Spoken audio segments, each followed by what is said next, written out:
지난주에 우리가 같이 살펴봤던 것들을 오늘은 좀 다시 한번 더 점검을 하고 나머지 내용들을 같이 한번 더 살펴보도록 하겠습니다. 이 숫자를 볼 때마다 숨이 막히나요? 네. 그러라고 이렇게 해놓은 것 같죠. 그러면 제 마음을 좀 눈치를 챘었고요. 그래서 우리가 이 날짜를 이렇게 보면서 조금 다급함도 좀 느꼈으면 하는 마음으로 이렇게 날짜들을 계속 이렇게 합니다. 그래서 57일이면 많이 남은 게 아니고 조금밖에 안 남았습니다. 그래서 주어지는 그 시간들 속에서 만나는 분들에게 적어도 우리 교회에서 전도 집회가 있다. 또 그곳에 가면 당신이 살 수 있다. 꼭 전해야 되는 게 당신이 살 수 있다죠. 우리 교회로 와야 당신이 살 수 있다. 이렇게 말할 수 있는 그래서 그런 용기를 얻을 수 있기를 원하는 마음들로 이렇게 또 말씀들을 같이 나누고 있습니다.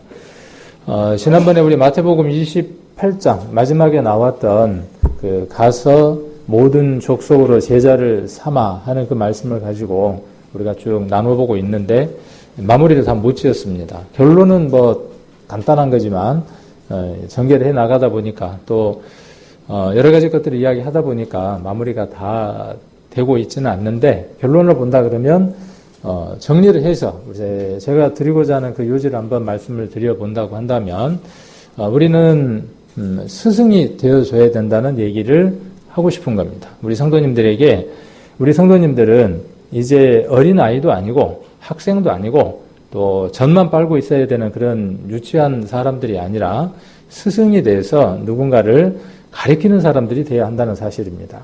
그러려면 우리는 적어도 제자였던 적이 있었는가를 살펴볼 필요가 있습니다. 그래서 내가 누구로부터 배웠고 내가 배운 내용이 무엇인가에 대한 확실성이 있어야 누군가를 가리킬 수 있다는 것이죠. 그래서 스승이어야 된다는 것, 그 다음에 그 스승은 해야 될 일이 뭐냐 하면 제자를 삼는 겁니다. 수제자를 삼아서 그 제자가 다시 제자를 삼을 수 있도록. 그래서 이것이 언제까지냐 하면 예수님 오실 때까지. 그래서 우리는 신앙생활을 오랫동안 하셨다면 5년, 10년 그 이상이었던 신앙생활을 하셨다면 우리 성도님들은 스스로에게 물어보셔야 됩니다. 나는 스승인가? 또 이 얘기를 하면 부정적인 성경이 막 떠올라요. 제가 옛날에 그랬어요. 예수님이 라피다 칭함을 받지 마라 그랬는데 왜 오늘 목사님이 저렇게 또 이상한 소리를 할까? 답답해요. 그 얘기가 다른 것인데 선생이라 칭함을 받지 마라 그랬는데 왜 오늘 스승이라고 말을 하냐고. 참 답답하죠. 그래서 그런 얘기가 우리 속에 들어오는 것은요. 그 얘기가 들어가지 못하도록 막는 겁니다. 그래서 집중을 하셨으면 좋겠고 그 생각을 안 했는데 갑자기 그 이야기 하니까 또 그 생각이 나서 꼬리에 꼬리를 물지 마시고 그래서 그 스승이 되었는가를 물어볼 필요가 있어요. 나는 스승이 합당한 자인가? 내가 누구를 지금 가르치고 있는가? 그리고 내가 가르치는 그 내용이 내 것인가? 아니면 하나님으로부터 온 것인가? 그리고 나의 영향을 받아서 성장하고 있는 제자가 있는가? 한번 물어보셔야 돼요. 구원받은 지 오래됐냐에 대한 문제가 아니라 이것은 성경이 우리에게 던지는 예수님 우리에게 말씀하신 그 명령이기 때문에 그 명령이 지켜지고 있는지 준행되고 있는지 살펴볼 필요가 있는 것이죠. 그래서 내게 제자가 없다면 내게 훌륭한 제자가 없다면 우리는 한 번쯤 돌아볼 필요가 있죠. 그리고 그 제자가 또 다른 제자를 만들어서 끊임없이 새로운 생명들이 이 교회 가운데에 탄생되어질 때 하나님이 원하는 그 일들이 이루어지는 것이죠. 지난번에 우리가 골로새서 1장 28절로 29절을 같이 우리가 살펴봤습니다. 잊어버리셨을 것 같아서 다시 한번 보는 겁니다. 바울이 자기가 했던 일에 대해서 이야기를 하고 있는 것이죠. 회고하고 있는 거죠. 다른 얘기로 바울은 지금 뭐라고 이야기하느냐 하면 내가 스승으로서 그 일을, 직무를 잘 감당했노라고 말하고 있는 겁니다. 그런 얘기는 바울의 서신서 곳곳에서 찾아볼 수 있습니다. 디모데 전서를 한번 찾아보겠습니다. 디모데 전서 2장 7절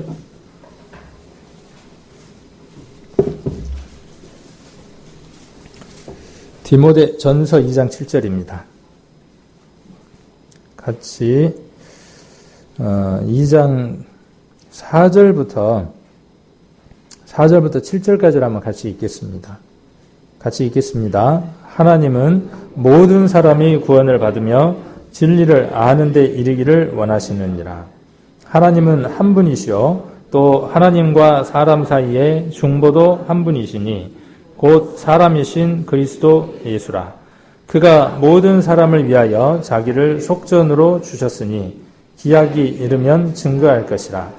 이를 위하여 내가 전파하는 자와 사도로 세움을 입은 것은 참말이요 거짓말이 아니니 믿음과 진리 안에서 내가 이방인의 스승이 되었노라. 바울은 본인 자신을 소개할 때 내가 이방인의 스승이다. 어디 안에서요? 믿음과 진리 안에서 이렇게 이야기를 하고 있죠. 그리고 복음에 대한 내용을 쭉 이야기를 합니다. 하나님은 모든 사람이 구원받기를 원하신다. 만일 이게 없다 그러면 누구는 구원받고 누구는 구원받지 않기로 정해져 있다 그러면 우리는 우리에게 정결한 삶이나 거룩한 삶이나 외쳐야 될 필요가 없습니다. 왜요? 외치지 않아도 들어와서 자기 발로 걸어올 것이니까. 그러나 이 말씀이 있기 때문에 우리는 이 말씀을 의지하고 믿기 때문에 모든 사람이 구원을 받아야 하므로 바울처럼 무엇을 해야 하느냐 하면 오늘 골로새서 1장 28절부터 이야기하는 것처럼 그를 전파하는 겁니다. 우리가 해야 할 일들이. 그래서 이를 위하여 내가 전파하는 자와 사도로 세움을 입은 것은 그랬어요.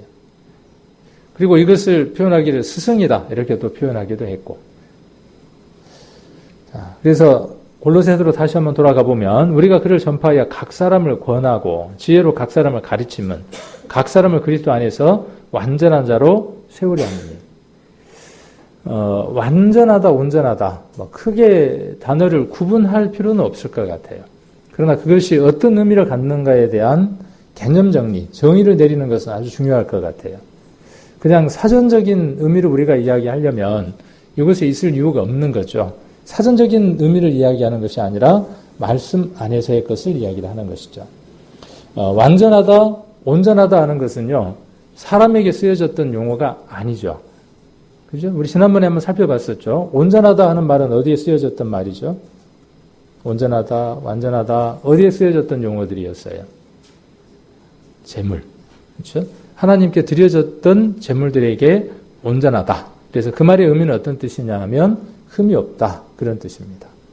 그 다음 이것이 또 적용될 수 있는 대상이 있어요. 온전하다, 완전하다는 대상이 적용될 수 있는 것이 누구냐 하면 하나님과 예수 그리스도예요. 하나님은 완전하신 분이죠. 하나님은 흠이 없는 분이죠. 하나님은 온전하신 분이죠. 우리 말로 퍼펙트하죠. 어떤 것도 부족함이 없는 분이에요. 그런데 지난주부터 제가 계속 어떤 말씀을 하고 있느냐 하면 우리에게 하나님은 무엇이라고 말씀하시느냐 하면 완전한 자가 되라, 온전한 자가 되라. 그리고 또 뭐라고 이야기하느냐 하면 온전한 자, 완전한 자로 세우라 이렇게 이야기를 하고 있습니다. 그러면 이 단어가 온전하다, 완전하다는 이 단어가 누구에게도 적용되는 걸 볼 수 있느냐 하면 사람에게도 적용되는 게 볼 수 있죠. 그런데 그 사람은 누구나가 아니라 어떤 사람이라고 하는 제한된 것이 있죠. 완전하고 온전한 게 되는 것은요, 쉬운 일입니다. 네? 쉬워요. 그렇죠? 자, 성막 안에 들어가면 어떻게 됩니까? 네, 성막 안에 있는 것들은 다 어떤 물건들이 돼요? 네, 성막 안에 있는 것들은 다 성물이 되어지죠. 번제단, 물두멍, 촛대, 분향단, 연약궤 모든 것들이 무엇이 되느냐 하면 성물이 되어집니다. 그것을 만지는 사람마다 어떻게 돼요? 네, 거룩하게 돼요. 그러니까 무엇을 만지고 어디에 있느냐에 따라서 달라지는 것이죠. 우리가 거룩해질 수 있는, 완전하고 온전해질 수 있는 방법은 그 영역 안으로 들어가는 것이죠. 하나님 안으로 들어가는 것입니다. 그런데 하나님은 어느 장소 가운데 계시는 분이 아니죠. 만일 하나님이 어느 장소 가운데 계신다 그러면 그곳으로 가야 되겠죠. 그러면 얼마나 어렵겠어요. 대한민국 사람이 하나님이 예를 들어서 러시아에 계신다. 그럼 비행기 타고 매번 가야 돼요. 그런데 하나님은 그런 장소 가운데 계시는 분이 아니죠. 장소를 벗어나 계신 분이죠. 그래서 거룩함을 입는다, 완전한 자가 된다고 하는 것은요, 그 하나님의 영역, 하나님의 거룩하신 것 속으로 들어가면 되는 것이죠. 이 말을 이해할 수 있는 분들도 있고 또 이해가 되어지지 않는 분들도 있는데 또 대부분은 아마 이해하시리라고 생각이 들어집니다. 그래서 완전한 분, 온전한 분은 하나님 밖에 없고 완전하고 온전해지는 방법은 그분에게로, 그분의 시간 안으로 들어가는 겁니다. 그랬을 때 무엇이 되어지느냐 하면 온전한 자, 완전한 자가 되는 겁니다. 성막 안으로 들어가 있으면 그 안에서 거룩함을 입는 것과 같은 이치가 되는 것이죠. 또 하나님의 시간 안에 있게 될 때 우리는 거룩함 속에 있게 되는 겁니다. 시간 속에 있을 때. 만일에 장소 속이다고 우리가 제안을 하게 되면 우리가 거룩하면 참 어려울지 모릅니다. 그러나 시간 속에 거룩함이 있다 그러면요, 우리는 어디에서든지 가능한 겁니다. 항상, 늘. 지난번에 우리 정효 전사님 설계해 주셨던 것처럼 항상 기뻐할 수 있는 거죠. 항상. 어디 영역 속에 들어가게 되면요, 하나님이 계시는 그 영원한 시간 속으로 들어가면 됩니다. 그래서 그것은 우리가 늘 이룰 수 있는 것들이에요. 늘 이루고 있는 것들이고. 하나님은 완전한 분. 그런데 누구도 완전한 분입니까? 예수님도. 완전한가요? 자, 그분을 완전한 분, 온전한 분, 거룩한 분으로 믿는 분은 그와 같은 사람이 되어줄 수 있는 것이죠. 그런데 대부분의 사람들이 예수님을 완전하고 온전한 분이라고 믿습니까? 자, 예수님은 아주 능력 있는 사람 중에 한 사람이었다. 랍비였다. 선생이었다. 스승이었다. 그리고 많은 이적을 행했던 한 사람이다. 자, 이렇게 말하는 게 뭐냐 하면 완전하지 못한 거예요. 예수님은 사람이라고만 보는 것이죠.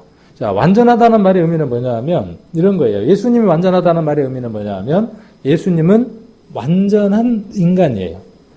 예수님은 완전한 사람이에요.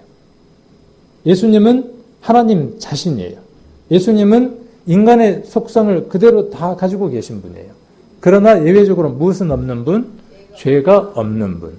죄가 없다는 것을 이야기하기 위해서 이사야 선지자에게 처녀로 태어나실 것이라고 예언해 주신 것이죠.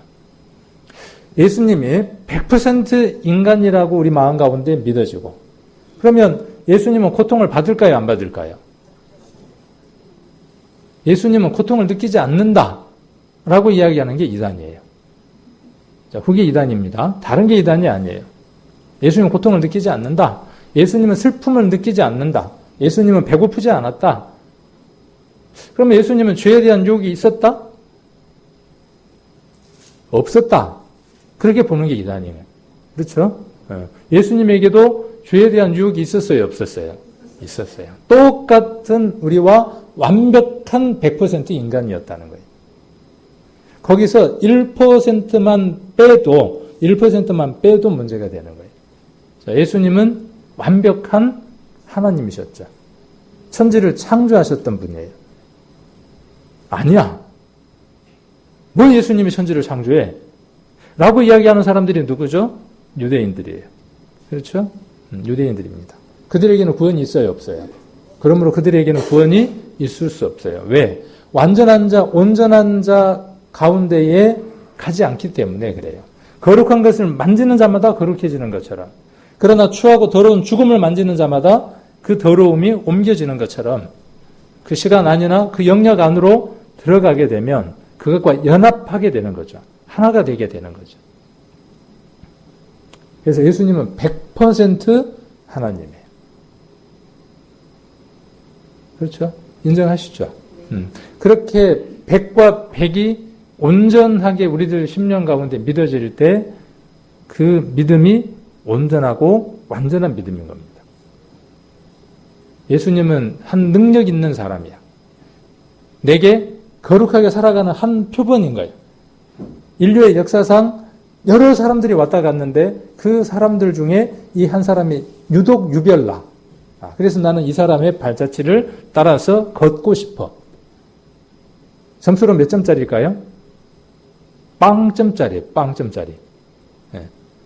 만일 우리가 예수를 그렇게 배운다 그러면요, 이거는 빵점짜리입니다. 교회는 잘못 가르치고 있는 것이죠. 그의 능력과 그의 신성과 그의 모든 것들이 우리 안에 들어오고, 또 이렇게 표현할 수도 있죠. 우리가 그의 안에 들어갈 때, 예수님이 요한복음에서 표현하신 것이 그것이죠. 그와 내가 구별되지 아니하고 내가 그 안에 있고 그가 내 안에 있을 때, 그것이 어떤 것이냐 하면 온전한 것이에요. 그러면 우리에게도 마찬가지예요. 우리에게도 두 가지 영역의 것이 있어요. 그리스도께서 우리에게 이루어 주신 완전함, 온전함이 있고, 예수님에게 신성이 있었고 하나님과 같은 능력이 있었고, 인간 육신으로서 우리와 똑같은 삶을 살아가셨던 것 속에서 이겨야 할 것들이 있었던 것처럼. 근데 그리스도는 어떻게 하셨습니까? 예수님은 우리와 같은 삶을 살아가실 때에 무엇으로써요? 말씀으로써 그 모든 것들을 이기셨죠. 모든 것들을 이겨내셨죠. 그와 같은 삶이 완전한 삶이고 온전한 삶이죠. 하나님이 우리에게 원하시는 삶도 그 삶을 원하신다는 겁니다. 그래서 여러분과 제가 여러분과 교감하고 싶고 공유하고 싶고 나누고 싶은 것이 무엇이냐 하면 이 내용들을 나누고 싶어요. 그리고 여러분들이 그렇게 살아가기를 원하는 겁니다. 자, 여기도 바울이 그것 때문에 내가 모든 걸 올인했다고 지금 이야기를 하는 거죠. 그를 전파하고 권하고 가르쳤어요. 근데 뭘 가르쳤겠습니까? 바울이 가르침의 내용이 뭡니까? 예수님은 완전한 사람이었어요. 예수님은 완벽한 하나님이셨어요. 그런데 그분이 이 세상에 왜 오셨을까요? 그분이 왜 죽으셨을까요? 그분이 왜 부활하셨을까요? 그분이 지금 어디 계실까요? 그분이 지금 어디 계시다는 거예요? 하나님 우편에 계시다는 겁니까? 아니에요. 바울은 하나님 우편에 계시다고 결코 말한 적이 없어요. 바울은 그분이 어디 계시다고 말씀하시느냐 하면 구원받은 자 10년 가운데에 거하고 계시다고 말씀하고 계시죠. 이것을 가르쳤어요.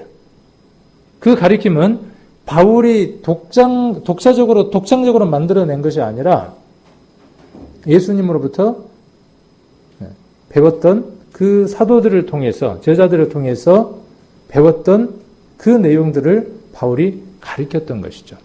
바울도 그것을 배웠던 시간이 있죠. 바울이 위대한 스승이었지만 그도 어떤 세월이 있었냐 하면 13년에서 15년이라고 하는 긴 시간을 제자로서 배워야 하는 시간이 있었다는 것을 우리는 사도행전을 통해서 배워볼 수 있습니다.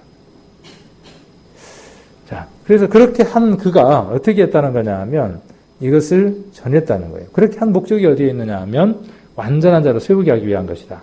그래서 지난번에는 완전한 자로 세운다는 것에 대한 이야기를 해봤고, 오늘은 뭘 이야기해 보려고 하느냐 하면, 그러면 우리가 정말 완전한 사람이냐는 거예요. 완전한 사람이냐. 그리고 그 완전한 사람답게 우리가 살아가고 있느냐 하는 부분을 좀 논해보려고 하는 거죠. 자, 이를 위하여 나도 내 속에서 능력으로 역사하시는 이의 역사를 따라 힘을 다하여 수고한다 그랬어요. 자, 그리고 골로새서 1장 22절에서는 그의 육체의 죽음으로 말미암아 화목해 했어요. 하나님과 예수님과 화목해 될 수 있는 방법은, 하나님과 화목해 되는 방법은 무엇밖에 없느냐 하면 돈을 들여서도 안 되고 어떤 노력으로도 안 되고 오로지 무엇밖에 없느냐 하면 그리스도와 연합하는 겁니다. 자, 그래서 죽음과 연합하는 거죠. 그래서 거룩하고 흠없고 책망할 것이 없는 자로 그 앞에 세우고자 하셨어요.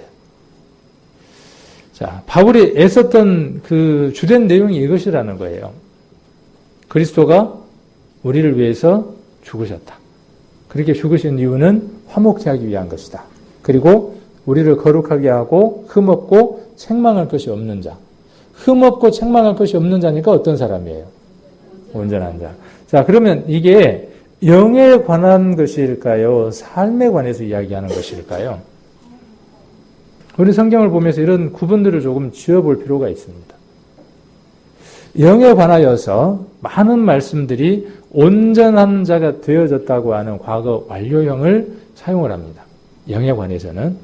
근데 우리의 혼과 몸에 관해서는 진행형의 말씀들을 하고 있습니다. 온전한 자로 되어져 가는 과정 가운데 있는 거죠. 그리스도가 신성이 있었고 인성이 있었던 것처럼 우리에게는 이미 하나님의 영역 안에 들어가 버린 영이 있고요. 그리고 무엇이 있느냐 하면 예수 그리스도처럼 이 세상을 살아가면서 여전히 죄에 대해서 싸워 나가야 할 영역의 부분들이 남아 있습니다. 그 둘이 99.9%가 아니라 100%가 되어지는 것이죠. 한쪽은 어떻게 됐어요? 한쪽은 100%가 됐어요. 내가 할 수 있는 일이었어요? 100%는 내가 할 수 있는 일이 아니에요. 내 영이 온전해지고 완전해지는 것은 하나님의 능력 안에서 이루어진 일이었어요. 그래서 나는 그것에 대한 확신과 그것에 대한 믿음과 그것에 대한 감사로서 살아가고 있는 거죠. 자, 그러면 또 한쪽은 무엇이 남겨져 있느냐 하면 완전한 자로, 흠없는 자로, 책망받을 것이 없는 자로 세워짐을 입어야 할 것이 있다는 것이죠. 무엇이요? 저와 여러분의 삶이 그렇다는 거예요. 삶이.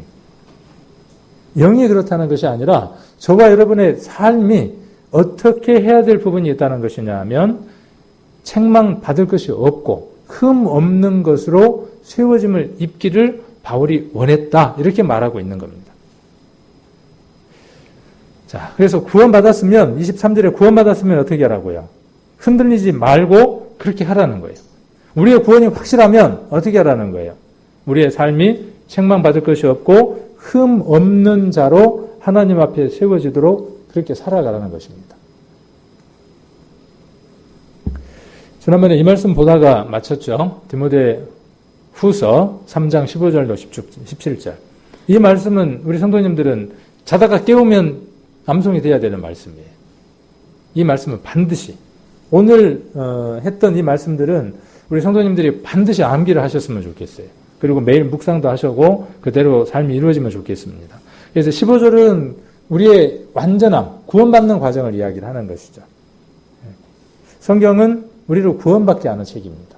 그러면 성경은 그 목적만 가졌습니까? 제가 자주 말씀을 드리죠. 성경은 세 가지 가장 중요한 얘기를 합니다. 세 가지. 첫 번째는 구원받는 방법이에요. 온전하고 완전해지는 방법입니다. 제자가 되는 방법을 이야기를 하는 겁니다. 두 번째가 뭐냐 하면 그 구원받은 사람이 어떻게 구원받은 사람답게 살아갈 것인가에 대한 얘기예요. 삶에 관한 얘기예요. 지금 제가 나누고 있는 내용이죠. 책망받을 것이 없고 흠없는 자로 그것을 완전한 자, 온전한 자로 지금 표현하고 있으니까요. 그런 사람이 되는 과정, 그것에 관해서 기록한 책이 성경이에요. 그 다음에 또 하나가 뭐냐 하면 그 완전함과 그 완전함을 이루어가는 사람들의 최종적인 목적이 뭐냐는 거예요. 왜 그래야 되냐는 겁니다. 왜 그래야 되냐는 거예요. 그것이 오늘 그리고 지난번에도 말씀드렸던 마태복음 28장의 말씀과 연관되는 것이죠. 우리의 사명이 우리가 그렇게 해야 되는 이유가 어디에 있느냐 하면 그래야 새로운 생명을 살려낼 수 있어요. 내가 생명이 없는데 다른 사람의 생명을 어떻게 구원시킵니까? 내가 도덕적으로나 윤리적으로나 하나님 말씀 안에서 구별된 삶을 살고 있지 않는데 어떻게 세상 사람들에게 하나님 말씀대로 살아라고 외칠 겁니까? 우리는 이것 때문에 이렇게 매일 말씀 가운데 있어야 하는 것이죠. 그래서 말씀은 이 세 가지를 이야기하는 겁니다. 앞으로 성경이 왜 기록됐냐 그렇게 물으면 이렇게 세 가지를 이야기할 수 있어야 돼요. 그 얘기가 디모데 후서 3장 15절, 16절, 17절이에요. 그래서 구원 받았습니다. 우리가 온전함과 완전함이 이루어졌습니다. 그리고 16절에 성경의 두 번째 목적을 이야기하는 것이죠. 교훈과 책망과 바르게 함과 의로 교육하기에 유익하다 그랬어요. 교훈이 뭐라 그랬죠? 교훈. 학문적인 지식들, 종교적인 지식들, 이 모든 것들을 다 포함하는 겁니다. 교훈이라고 하는 것은. 성경에 나와 있는 창세기부터 시작해서 요한계시록까지 나와 있는 여러 가지 이야기와 여러 가지 사연들 속에 우리에게 교훈하는 것들이 있죠.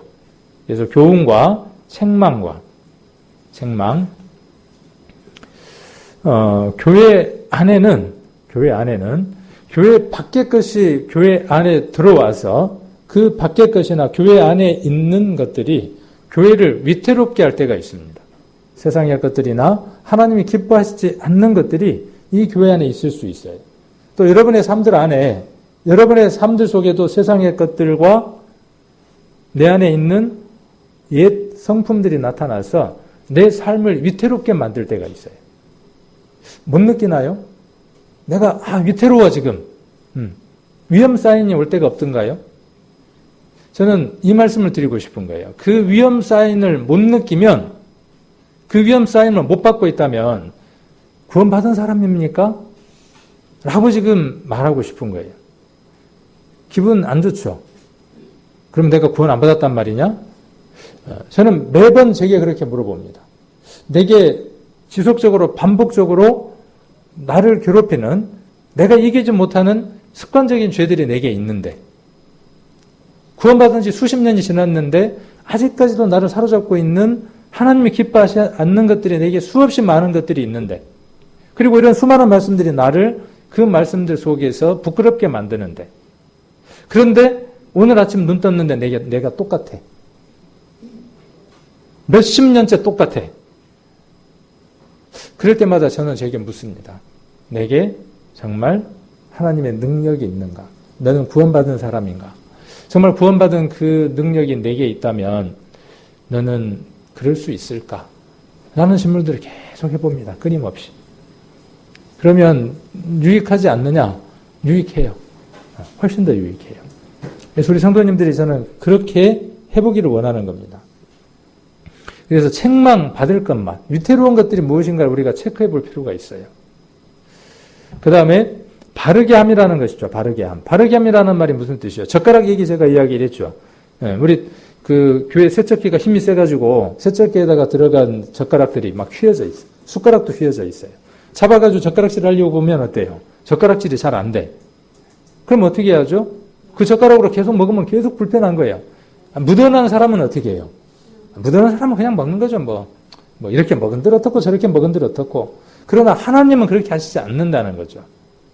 하나님은 어떻게 하시기를 원하느냐 하면 그 젓가락을 들고 이렇게 하기를 원하는 거죠. 보여요, 안 보여요? 이렇게 하면. 이렇게 하면 휘어진 게 보여요.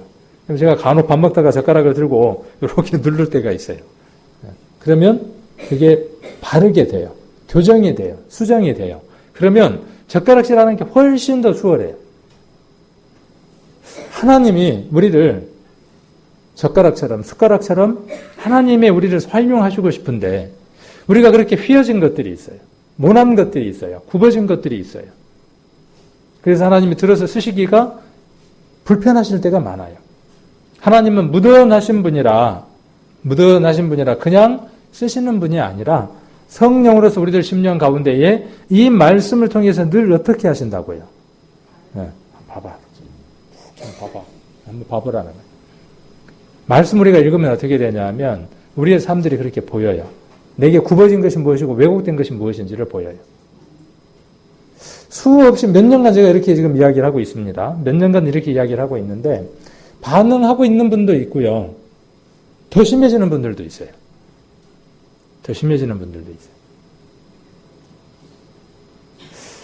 그래서 저는 이렇게 끊임없이 합니다. 언젠가 그 심령 안에 성령으로 말미암아 온전한 자가 완전한 자가 되면 반응하리라 저는 이렇게 믿습니다.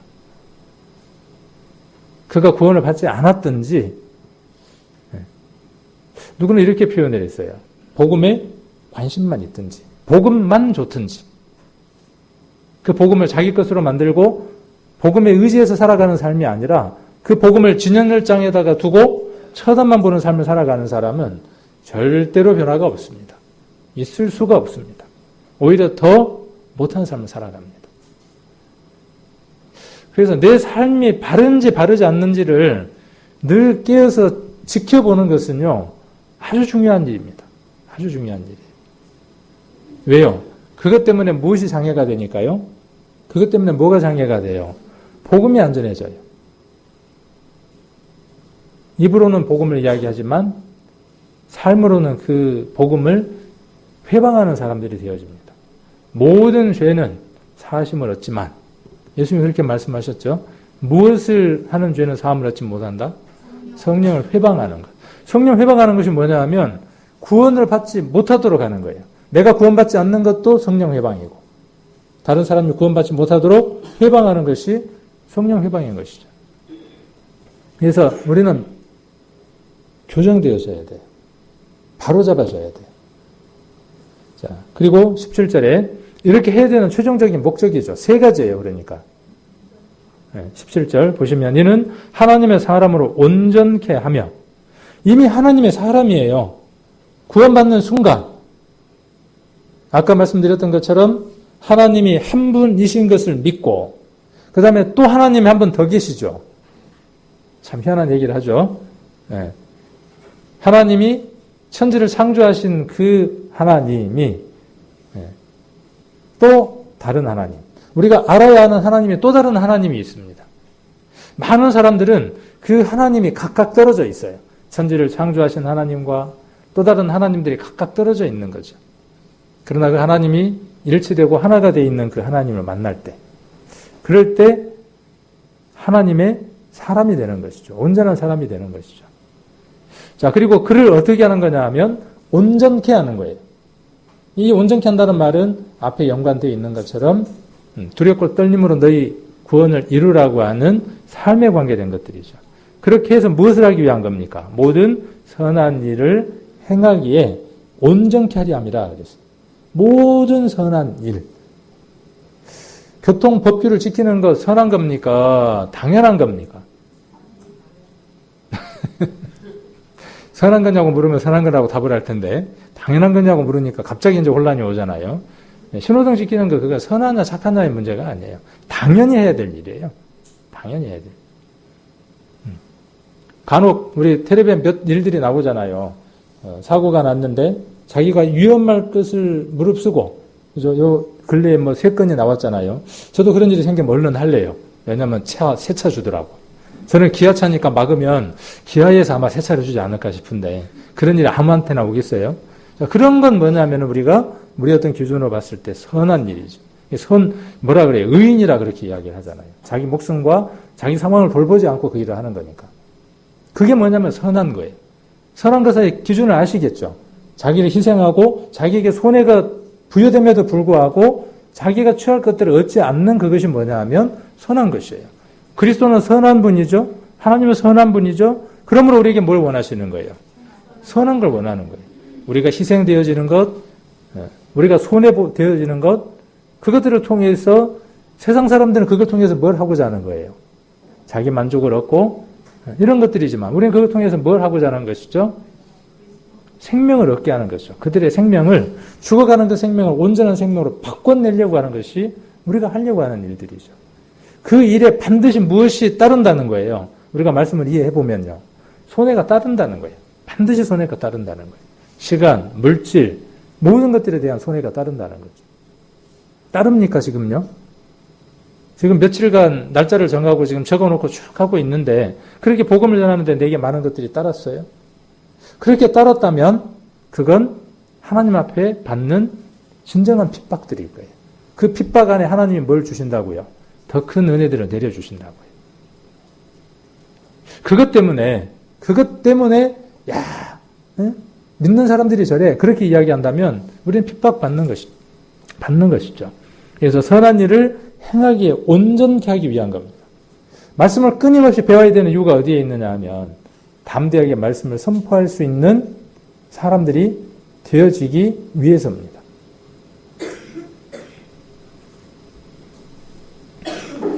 자, 디모데 후서 2장 24절로 26절인데, 자, 마땅히 주의 종은 다투지 아니하고 모든 사람을 대하여 온유하며 가르치기를 잘하며 참으며 거역하는 자를 온유함으로 징계할지니. 자, 여기까지가 스승이 해야 할 모습이에요. 그러니까 바울은 목회자로 있었던 디모데에게 스승으로서 제자를 어떻게 양육하고 가르쳐야 되는가에 대한 가르침을 주었죠.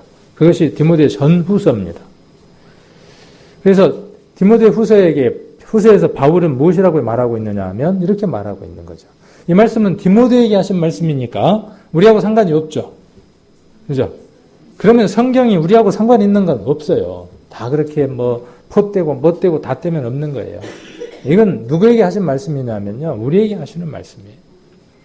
자, 그래서 마땅히 주의 종은, 저와 여러분은 그 말이에요. 다투지 아니하고 그랬어요. 그 다음에 온유하고, 여기 한번 봅시다. 가르치기를 잘해야 돼요. 잘 가르쳐야 돼요. 잘 가르치려면 잘 배워야 되겠죠. 그래서 지난번에도 말씀드렸지만 앞으로는 우리 교회 안에서 우리가 공유하고 나눠야 될 바른 지식들, 바른 교훈들을 우리가 알아가는 시간들을 많이 갖겠다고 말씀을 드렸어요.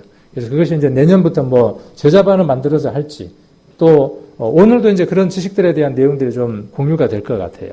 이제 그런 것들을 여러분들이 먼저 알아야 하는 거죠. 알아야 그 다음 어떻게 할 수 있어요. 그 다음 사람이 생기면 그 사람들에게 뭘 할 수 있는 거죠? 이거 이런 거야 하고 가르칠 수 있을 거 아니에요. 자, 그리고 잘 참아야죠. 다퉈서는 안 되고, 그 다음에 잘 참아야 되고, 그 다음에 온유해야 돼요. 온유. 참는다. 같은 맥락의 것이죠. 불쑥 그냥, 그거 아니요. 그러면서 그냥 자기 혈기로 가르치거나 자기 혈기로 말하는 사람이 아니라 내가 배웠던 그 가르침으로 가르치는 거예요. 내 것으로 가르치는 것이 아니라. 자, 그렇게 해야 되는 이유가 어디에 있습니까? 혹 하나님이 저희에게 뭘 주사? 25절에 뭘 주사? 회개함을 주사. 뭘 알게 하실까 하며 진리를. 자, 회개함을 주신다 그랬어요. 이 회개는 두 가지를 다 포함하는 겁니다. 구원받지 않는 사람의 회개와 구원받은 사람의 회개 둘 다 포함하는 겁니다. 우리가 구원받으면 회개가 필요 없는 것이 아니라 구원받고 난 이후에 우리에게 흠이 있어요. 흠이 있다는 얘기는 뭐가 있다는 얘기겠어요? 우리의 삶에 죄에 대해서 승리하지 못한 삶이 있었다는 것이죠. 그 삶이 있을 때 하나님 앞에 뉘우치고 자백하는 그 시간이 없다면 그리스도의 사람이 아닌 겁니다. 그것도 온전한 사람이 아닌 것이죠. 그것을 우리가 통칭해서 회개라고 이야기를 합니다. 그래서 바울은 이것을 구분을 해서 생명 얻는 회개 이렇게 표현을 했고요. 생명 얻는 회개라고 이렇게 표현을 했습니다. 그리고 또 우리에게 무엇이 있느냐 하면 자백이라고 하는 게 있습니다. 자, 그래서 회개함을 주사 진리를 알게 하실까 하며 26절 자, 저희로 깨어 그랬어요. 깨어. 구원받지 못한 사람은 이 깬다는 의미가 뭐겠어요? 죽은 영이 살아나는 거죠. 하나님 보시기에 이 세상은 딱 두 분류가 있는 거죠. 생명을 얻은 사람과 생명이 없는 사람. 영원한 불못 속으로 갈 사람, 영원한 천국으로 갈 사람. 딱 둘밖에 없는 거죠. 근데 여기 깨어라는 말은 무슨 뜻이겠어요? 이 말에 포함되어 있는 의미가 무엇이냐면요. 죽었다는 말은 절망적이고 회복이 되지 않는 의미의 용어라 그러면 깨어라는 말은 어떤 용어냐 하면 흔들면 반응해서 움직일 수 있다는, 살아날 수 있다는 말의 의미이기도 해요. 그래서 구원받지 못한 사람을 깨어라 그렇게 말하기도 하고 구원받은 사람을 다시 또 무엇이라고 이야기하느냐 하면 깨어나라고 이야기를 합니다. 신앙에 잠을 자고 있는 사람을 깨어라고 이야기를 하고 구원받지 못한 사람들을 영혼에 죽은 잠을 자고 있다고 그렇게 표현하기도 합니다. 자, 왜 그렇게 되는 거죠? 왜 죽어 있습니까? 여기 답을 이야기하고 있죠. 두 가지 답을 다 이야기하고 있죠. 마귀의 올무에 묶여 있기 때문에 그렇죠. 마귀의 올무에 묶여 있으면 마귀는 어떤 권세를 가졌습니까? 마귀가 가진 권세. 자, 세상 권세 가졌죠? 가졌습니다. 그 세상 권세를 원하면 누구한테 절하면 돼요? 쥐가 자기한테 절하면 준다 그랬잖아요. 자신감 있게. 그 다음 또 어떤 권세를 가졌을까요? 자, 죽음의 권세, 사망의 권세가 누구에게 있어요? 사단에게 있어요. 왜 죽느냐는 거예요. 사람이 왜 죽느냐는 겁니다. 하나님은 사람을 죽이는 분이 아니라 영생하도록 하시는 분인데 왜 사람이 죽느냐는 것이죠. 사람이 누구에게 속해 있기 때문에 사단에게 쇠사슬에 매여 있기 때문에 그래요. 그 쇠사슬을 내가 풀 수 있어요? 없어요? 풀 수가 없어요. 그것은 풀어주시는 분이 계셔야 돼요. 그걸 풀어주실 수 있는 분에게 가는 겁니다. 우리 동물농장에 보면 개가 목에다가 막 그 칭칭 뭘 감고 다니는 개 한번 보셨죠? 어렸을 때 줄을 끌고 나갔어. 그래갖고 이게 쇠줄로 돼 있는데 막 살을 파고들어. 지가 이거 풀 수 있어요? 없어요? 못 풀어요. 죽었다 깨어나도 풀 수 있는 길이 없어요. 사람은 데려다가 어떻게 해주고 싶은데요? 그걸 끊어주고 싶어요. 그 사슬을 풀어주고 싶어요. 우리가 그렇잖아요. 세상들을, 사람들을 향해서, 주변에 있는 사람들을 향해서 그 목을 조여가는 그 쇠사슬들을 욕심이 커질 때마다 그 목을 조여가는 그 쇠사슬을 풀어주고 싶은데 우리가 암만 이야기할지라도 그들이 듣지를 않죠. 안타깝잖아요. 그 안타까운 마음들을 우리가 주님 앞에 아뢰일 때 우리들 심령 안에 더 큰 은혜들이 하나님을 경험하는 것들이 오게 되죠. 저를 만났으면 제가 얼른 끊어주고 약도 발라주고 치료도 해줬을 거예요. 세상 사람들이 그렇다는 것이죠. 자, 그러면 디모데에게 지금 뭔 얘기를 하는 거예요? 너 걔 보이지? 저 걔가 지금 목에다 그렇게 하고 다니는데 풀어줘야 돼, 만나면은. 그 얘기 하시는 겁니다. 우리에게 뭔 말씀하시는 거예요? 세상 사람들은 전부 다 지금 목걸이 하나 찼어. 어디로 끌려가는 목걸이 하나 찼어? 지옥으로 끌려가는 목걸이 하나 찼어. 누가 풀어줘야 돼? 세상 사람들은 다 그거 안 보이는데 너는 보이잖아. 너도 옛날에 그거 한번 차봐서 알잖아. 응? 그 족쇄, 쇠사슬 한번 차봐서 알잖아. 너도 풀어져서 자유를 얻어봤잖아. 풀어줘야지. 디모데에게 지금 그렇게 이야기를 하는 거죠. 자, 그러면 목이 탁탁 잘리고 나면은 개가 이제 어떻게 되겠어요? 개가. 얼마나 좋겠어요. 온 천지를 다 돌아다니는 거예요. 그렇게 돌아다닌다고 할지라도 개가 진정으로 밥을 찾아 먹으면서 행복하게 돌아다닐 수 있을까요? 네, 누구를 만나야 되냐면 저 같은 주인을 만나야 돼요. 그죠? 저 같은 주인을 만나면 어떻게 하겠어요? 네, 집도 하나 장만해주고, 그럴지 안 그럴지는 여러분들이 이제 잘 모르겠지만 생각을 해보자는 거죠. 집도 하나 장만해주고, 그 다음 또 뭐도 해주고요. 네, 치료도 해주고, 그 다음에 사료도 좋은 거 가져다가 간혹 한 번씩 두들겨 팰까요? 목욕도 시켜주고, 털도 깎아주고, 얼마나 잘해주겠어요. 누구에게 가면요. 그가 찾아서 그에게 은혜를 주려고 하는 자에게 돌아가야 하는 거죠. 거부하면 방법이 없는 거죠. 우리는 돌아왔죠. 여기 지금 그 얘기를 하는 거죠. 하나님께 사로잡힌 바 되어 그랬어요. 구약에 그런 것들이 나오죠. 종이 자유케 됐어요.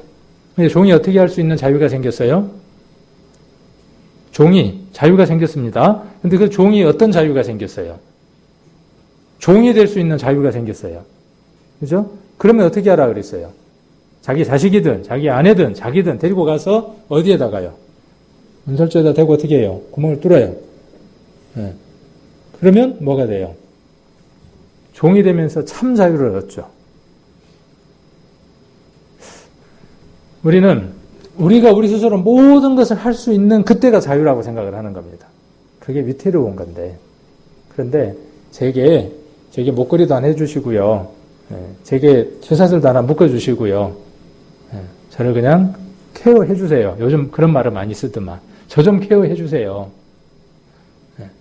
그러면 되는 것이죠. 그러면. 자, 그렇게 하기 위해서 지금 디모데에게 뭐라고 이야기를 하는 거예요? 그런 사람들을 만들어내기 위해서 디모데가 해야 될 일이 뭐라는 거죠? 다투지 말아야 돼. 성도들하고 다투지 말아야 돼. 성도들하고 갈등 생기면 안 돼.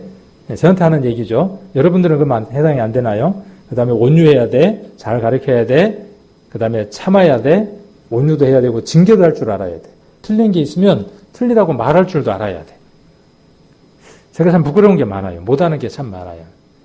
틀리면 틀렸다고 말도 잘 못하죠. 온유는 겉으로는 그런지 모르겠지만 속으로는 부글부글 끓고 있죠. 겉으로는 참는지는 모르지만 속으로 또 부글부글 끓고 있고 잘 다투고 뭐 이런 것들이 있는 것 같아요. 그러니까 뭘 못하는 거죠? 이 일들이 못하는 거죠. 그래서 우리 성도님들이 이제 참아주시고 또 기도해 주시고 기다려 주시니까 감사한 것 같아요. 저도 우리 성도님들을 향해서 그렇게 기다리고 여러분들도 저를 향해서 그렇게 기다리고 그런 과정들을 통해서 우리가 하나님의 은혜 가운데 더 들어갈 수 있을 것 같다는 생각이 듭니다. 자, 히브리서 13장 21절 한번 보겠습니다. 히브리서 13장 21절.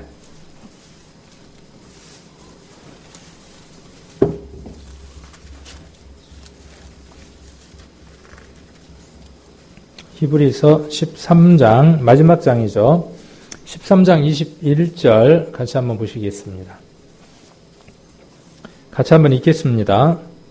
모든 선한 일에 너희를 온전케 하사 자기 뜻을 행하게 하시고 그 앞에 즐거운 것을 예수 그리스도로 말미암아 우리 속에 이루시기를 원하노라.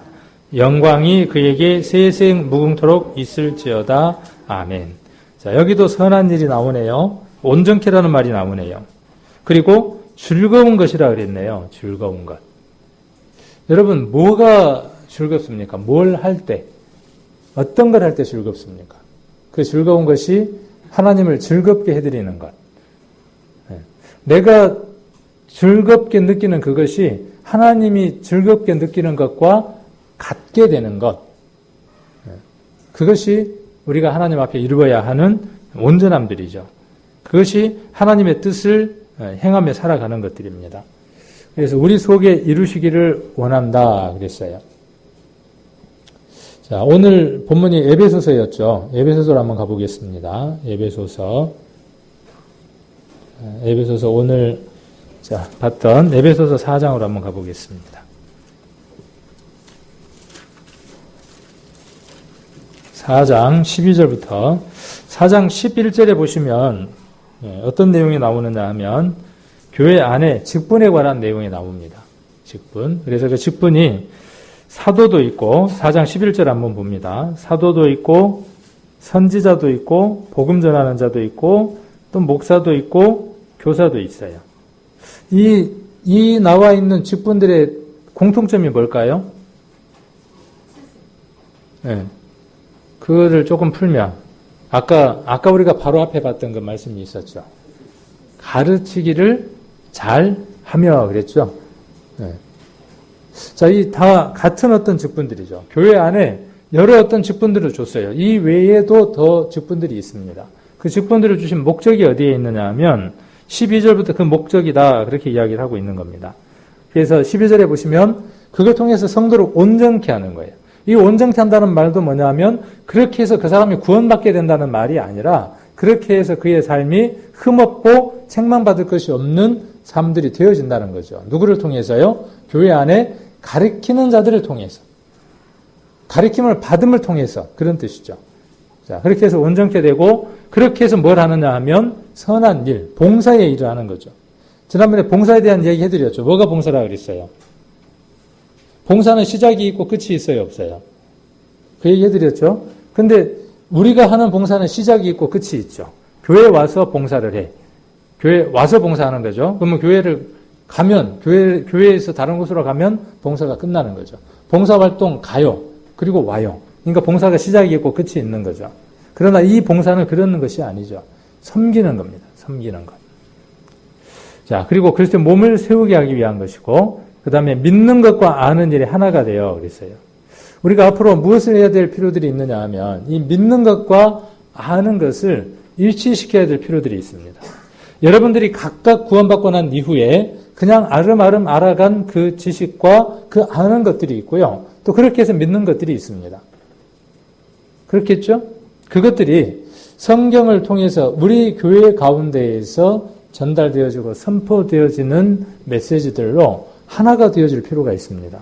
그렇게 해야 될 필요가 무엇 때문에 있느냐 하면 온전한 사람을 이루는 데 있다. 그렇게 이야기를 하고 있습니다. 또한 그것을 통해서 무엇이 이루어지느냐 하면 장성한 분량이 되는 거예요. 그러니까 장성함이라는 말은 어떤 뜻이냐 하면 아까 그 온전함이라는 말에 두 번째 온전함이라는 말의 의미는 무엇이냐 하면 성장이 전제가 된 거예요. 첫 번째 그 온전함은 영은 성장이 없어요. 영은 구원받는 그날 어떻게 되는 거죠? 그냥 온전해지는 거예요, 영은. 그 영향을 받는 혼이 어떻게 되어지느냐에 대한 문제가 어린아이냐, 젖먹는 자냐, 설사하는 자냐, 장성한 자냐, 이것에 대한 나눔들을 나누는 거죠. 우리 성도님들은 어린아이가 되기를 원합니까? 장성한 자가 되기를 원합니까? 어린아이는 바다만 먹어야 돼요. 식혜만 먹어야 돼요. 장성한 자는 어린아이를 보살피는 자가 장성한 자입니다. 자, 그래서 14절에 이는 우리가 이제부터 어린아이가 되지 아니하여 사람의 괴술과 간사한 유혹에 빠져 모든 교훈의 풍조에 밀려 요동치 않게 하려 함이라 그랬어요. 그래서 그렇게 하는 이유가 어디에 있느냐 하면 작은 자극에도 작은 어떤 것들에도 민감하게 반응하는 그런 불안한 삶을 살아가는 그리스도인이 아니라 교회 와서 누가 조금만 뭐라고 해도 여기만 교회인가 다른 데도 교회인데 누가 권면한 얘기를 좀 해도 뭐 여기만 구원받은 교회인가 저기도 구원받은 교회인데 이게 뭐예요? 이게 어린아이예요. 그래서 사람의 괴술이에요. 그게. 그 다음에 간사한 유혹이에요. 그 10년 가운데 그 간사한 유혹이 어떻게 해요? 아이고 여기만 뭐 교회인가 뭐 여기만 뭐 구원받은 교회인가 뭐 멋있게 교회도 있고 거시기 교회도 있고 그렇던데 뭐. 자, 이거 왜 이런 현상이 있는 거죠? 점검해 봅시다. 내가 그런 일이 있어. 예를 들어서 내가 교회를 안 나가고 싶어. 그럴 때 있어요, 없어요? 교회 안 나가고 싶을 때. 나는 일평생 구원받고 나서 한 번도 교회 안 나가고 싶은 마음이 든 적이 없다. 나는 교회를 매번 꼭 필히 가고 싶었다. 나는 교회 안 가고자 하는 마음이 한 번도 든 적이 없다. 그런 분 있어요? 거짓말 대회에 나가야 돼. 그죠? 거짓말 대회에 나가야죠. 근데 왜 그러던가요? 교회 미운 사람이 있으면. 어떤 분이 자기 어머니한테 그러더래요. 내가 교회를 가기 싫은 이유가 몇 가지가 있는데 그 중에 몇 가지만 들어볼게요. 내가 교회 장로가 보기 싫어서 교회를 안 나갈래요. 또 교회 안 나가는 이유 또 대보라 그러니까는 찬양대를 쳐다보니까 너무나 가식적이고 분명히 부부싸움도 하고 왔을 텐데 찬양을 할 때는 방긋방긋 웃는 걸 쳐다보니까 가증스러워서 내가 교회를 못 나가겠어요. 그렇게 엄마한테 이야기를 했대요. 그러니까 그 어머니가 아들한테 그러더래요. 네가 교회를 나가야 되는 두 가지를 내가 이야기를 해주마. 첫 번째가 사람을 보면 안 되고 두 번째가 네가 이 교회의 목사이기 때문에 너는 교회를 가야 된다. 그러더래요. 제가 어디서 들은 얘기예요. 그러니까 목사도 그럴 때 있다는 거예요. 목사도 사람이 보기 싫을 때가 있고 교회 안 나오고 싶을 때도 있는 거예요. 그렇게 어떻게 되어질 수 있어요? 우리는 장성한 자이다가도 어느 일순간 나락으로 떨어져서 어린 아이처럼 될 수 있어요. 그러나 그 안에 무엇이 그를 붙들고 있느냐예요. 무엇에 붙들려 있느냐예요. 그가 자기가 자기를 붙들고 있다면 교회 팽개치고 가버리는 겁니다. 교회 뭔 필요 있어. 그러나 성령이 그를 붙들면 어떻게 돼요? 일어서죠. 딛고 일어섭니다. 오늘 여러분들 그렇게 승리해서 여기 오신 분들이죠. 저 보기 싫어서 교회 안 오려고 했던 분도 계시고 제가 잘 알아요. 또 누가 보기 싫어서 안 오려고 했던 분들도 있어요. 그러나 사람을 보지 않고 내 안에 있는 그 성령을 보고 기도하는 마음으로 오셨던 그것이 하나님을 기쁘게 해드리는 일이라는 것이죠. 거기서 우리가 한 발 더 나가자는 거예요. 여기 오는 것으로 만족하는 게 아니라 거기서 한 발 더 나가서 어떻게 하자는 것이죠. 내게 있는 물질이나 내게 있는 것들로 하나님을 섬기는 일들을 더 많이 하자는 거죠. 복음을 전하는 일들을. 자, 그래서 오늘 우리가 여기 믿는 것과 아는 것이 하나가 되어져야 된다는 얘기를 통해서 우리가 꼭 알아야 되는 것들을 우선으로 해서 우리가 좀 이야기해야 될 것들이 좀 필요해서 오늘은 그 첫 번째로요. 무엇에 관한 얘기를 좀 하고 싶으냐 하면 만찬에 관해서 좀 이야기를 하고 싶습니다. 다음에 시간이 되면 만찬에 관한 것, 그 다음에 침례에 관한 것, 그 다음에 할례에 관한 것, 우리가 그 통일이 돼야 할 것들이 있어요. 반드시 알고 교회 안에 왔을 때 우리가 맨 처음 가르쳐야 할 것들이 있어요. 그런 부분에 대한 것들을 통일하기 위해서 그 첫 번째로 오늘 만찬이 있는 날이니까 만찬에 관한 것을 먼저 오늘 한번 정리해보는 시간을 갖도록 하겠습니다. 자, 고린도전서 10장입니다. 한번 찾아보겠습니다. 고린도전서 10장. 오늘부터 이야기하려고 하는 만찬과 침례와 할례는 어떤 단어로 다 바꿀 수 있냐 하면 연합이라고 하는 단어로 바꿀 수 있습니다. 또 어떤 단어로 바꿀 수 있느냐 하면 참여라고 하는 단어로 바꿀 수 있습니다. 초대 교회는요, 복음이 활발하게 전해지고 교회가 형성이 됐던 초대 교회에는요, 교회 안에 들어오는 구성원이 되는 절차가 아주 복잡했습니다. 지금은 교회에 들어오는 절차가 아주 간단하죠. 자기가 오고 싶은 마음이 있으면 교회 구성원이 되는 겁니다. 그러나 초대 교회는 그러지 않았습니다. 그러므로 우리 교회는, 하나님의 교회는 모든 사람이 구원을 받기 원한다는 그 말씀을 통해서 이 교회에는 누구든지 올 수 있어야 합니다. 그렇게 해야 하고, 자, 그런 다음 우리가 가장 먼저 이야기해야 할 것이 무엇이냐 하면, 우리가 행하는 예식 가운데에 한 달에 한 번 있는 이 만찬에 관한 것이죠. 이 만찬은 아무나 참여할 수 없다는 것을 우리는 반드시 인지시키고 가르쳐야 될 필요가 있습니다. 이 만찬에는 누구만 참여할 수 있느냐 하면 그리스도 안에서 구원받은 확신이 있는 사람만 이 만찬에 참여할 수 있습니다. 제가 계속 참여라는 말을 이야기를 하죠. 참여하는 겁니다. 여기 고린도전서 10장 16절을 보시면 이렇게 기록되어 있죠. 자, 우리가 축복하는 바, 축복의 자는 그리스도의 피에 참예, 어떤 성경에는 참여 이렇게 되어 있는데 함이 아니며, 우리가 떼는 떡은 그리스도의 몸에 참여함이 아니냐. 떡이 하나요 많은 우리가 한 몸이니 이는 우리가 다 한 떡에 참여함이라 그랬어요. 그리스도의 죽으심에 함께 참여한다는 사실입니다. 우리가 떡이 하나잖아요. 떡이 하나예요. 그 떡을 우리가 나누고 그 나눈 것들을 다시 나눠서 우리가 떡을 먹게 되죠. 다시 테이블 앞으로 돌리면 그것이 원래 무엇이었다는 거죠? 하나였다는 것이죠.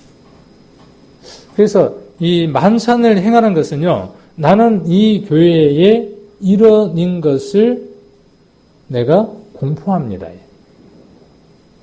한 가정의 일원이 되려면요, 한 가정의 일원이 되려면 그냥 일원이 될 수 없죠. 그 가정에 태어나야만 하죠. 피를 물려받든지 아니면 또 다른 방법 하나가 있는데 입양이 되든지 둘 중에 하나인 것이죠. 그 가정에 참여하는 방법은 그렇게 두 가지 방법밖에 없습니다. 이 교회 안에 일원이 되는 방법은, 제가 지금 이야기하는 교회는 어떤 교회냐 하면 공적 예배를 이야기하는 겁니다. 하나님 안에서 교회는 하나밖에 없습니다. 이 세상에는 수많은 교회가 있지만 하나님 안에서는 교회가 딱 하나 있습니다. 그래서 지금 제가 이야기하는 교회는 하나님 안에 있는 한 교회를 이야기하는 겁니다.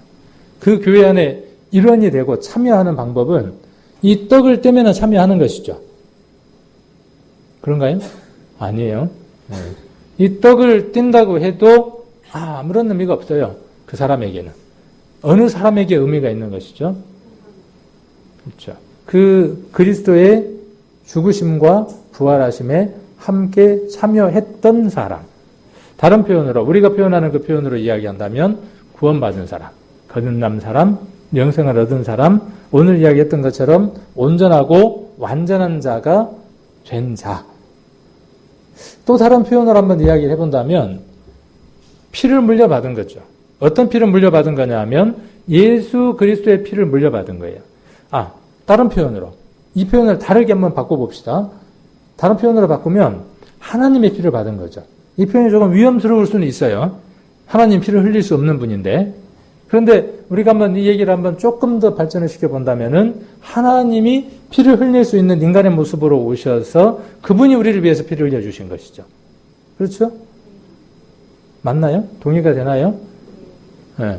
모든 것을 다 창조하신 그 하나님이 온전하고 완전한 인간인 예수님이 되셔서 피를 흘릴 수 있는 육신을 입고 피를 흘려주셨어요. 그 피가 내게 능력이 되고 효염이 돼서 그 피로 내가 구원받았습니다. 라고 그 예수 그리스도를 하나님으로 인정하는 사람. 다시 한번 잘 들어보세요. 하나님으로 인정하는 사람이에요. 누구를요? 예수님을. 예수님을 사람으로 말고요. 예수님을 사람으로 인정하는 사람 말고, 사람으로 인정하는 하더라도 어떤 하나님? 죄가 없는 하나님. 죄가 없는 예수님. 죄가 없는 사람. 자꾸 말이 헷갈립니다. 자, 그리고 어떤 분요? 하나님으로. 그렇게 인정되어지는 사람. 그런데 그 하나님이 어떤 하나님이에요? 예수님은 어떤 하나님? 그건 이제 아는 사람만 알아. 비밀이니까. 제가 비밀로 묶어놓고. 자, 그게 이루어진 사람. 그 비밀이 그 사람 속에 그 하나님을 만나서 그 비밀이 통과된 사람. 그 사람은 어떤 피를 받은 사람이냐 하면 어머니나 아버지의 피를 받은 사람이 아니죠. 거룩하고 흠없는 그분의 피를 받은 거죠. 저도 받았습니다. 안 받은 분 손들어 보세요. 그러면 좀 그렇죠. 안 받은 분도 있고 받은 분도 있어요. 그 피를 받았으니까 어떻게 됐어요? 그 피를 받았으니까 한 공동체의 일원이 된 거죠. 내가 그 공동체 속에 어떻게 된 겁니까? 참여하게 된 거죠. 일원이 된 것이죠. 내가 그렇게 그 공동체 속에 일원인 것이 분명합니다. 내가 예수님의 피로 구원받은 사람이고 내가 하나님하고 불렀을 때 하나님이 내게 오냐 내 아들아 라고 대답해 줄 수 있는 사람이 됐습니다. 내가 하나님의 자녀가 됐습니다. 라고 이렇게 고백한 사람이 교회 가운데서 고백한 사람이에요. 그래서 우리 교회 안에는요, 지난번에 이제 성인 회장님도 그런 말씀을 잠깐 하셨지만은 간증을 좀 많이 할 수 있는 시간을 갖자 그랬는데 그 간증이 구원 간증 필요 있습니다. 앞으로 그 구원 간증이 절대적으로 필요합니다. 그래서 그 구원 간증이 이루어지고 아멘으로 화답된 사람이 어디에 참여하는 거예요? 여기에 참여하는 겁니다. 여기에 이 만찬에 참여하는 겁니다. 그러면 여기에 참여함으로 일원이 된다고요? 아니라고요. 일원이 된 사람이 어떻게 한다고요? 여기에 참여한다고요. 자, 이것과 침례와 할례는 동일한 개념을 갖고 있습니다. 그 부분들에 관한 것들은 다음에 우리가 이어서 한번 말씀을 찾으면서 또 나눠보는 시간을 가져보려고 합니다. 그래서 오늘 이 떡과 포도주를 먹고 또 마실 때마다 어떤 것들을 확인해 봐야 되느냐 하면 내가 정말 이 떡을 떼기에 합당한 사람인가? 온전한 사람인가? 내가 구원받은 사람인가? 혹 구원함을 받지 않으셨다라는 마음이 들면 잔과 포도주와 떡을 드시지 않는 게 좋습니다. 그리고 냉정하게 한번 자기 자신을 돌아보는 게 좋습니다. 내 삶 안에 혹시 꺼리끼는 것이 있다 그러면 떡과 포도주를 드시지 않는 것도 한 방법일 수 있습니다. 부끄러워서요? 못하겠어요? 그러나 그 부끄러움이 드러내는 그것이 책망받는 것이 되어져서 여러분들을 흠없는 사람으로 만들 능력이 떡을 떼지 않을 때에도 분명히 있을 겁니다. 떡을 떼는 것이 포커스가 아니라 이 떡과 포도주를 먹고 마시는 게 목적이 아니라 이 떡과 포도주가 내 삶 가운데에 의미 있는 것이 되기 위해서는 때로는 우리는 조용히 우리의 삶들을 한번 이 떡과 포도주 앞에서 물어볼 필요가 있습니다. 왜요? 우리가 그 그리스도의 죽음과 부활하심에 참여된 적이 있느냐고 만찬식 때 물어야 하기 때문에 그렇습니다. 그래서 잔은 피에 참여하는 것이고 떡은 몸에 참여하는 거예요. 찢겨짐에 피 흘리심에 우리가 참여된 사람이냐 그 말이에요. 그리고 지금도 그 죽으심과 부활하심에 참여되기를 기꺼이 원하느냐 그 말입니다. 선한 일에 내가 손해보는 일이나 내가 억울한 일에 내가 기꺼이 동참하겠냐 그 말이에요. 예수님의 십자가가 말씀하시는 게 뭔데요? 죄가 없으신 분이지만 죄를 감당하셨던 분이잖아요. 그게 선한 일이었잖아요. 궁극적으로는요. 기도하십시오. 떡과 포도주를 드실 때 정말 간절함으로 조금 늦게 하셔도 상관이 없어요. 다 해야 시간 얼마 안 걸리니까.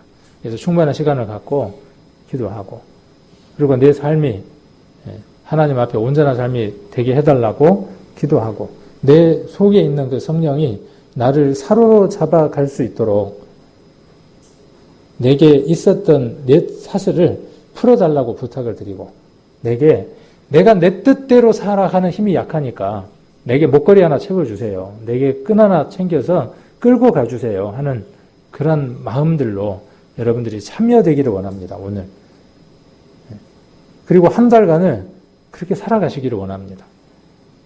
그래서 이 떡과 포도주가 땅에 떨어지는 것이 아니라 또 먹고 밑으로 내려가는 것이 아니라 우리 삶을 변화시키는 그런 능력의 오늘 귀한 예식이 되기를 원합니다.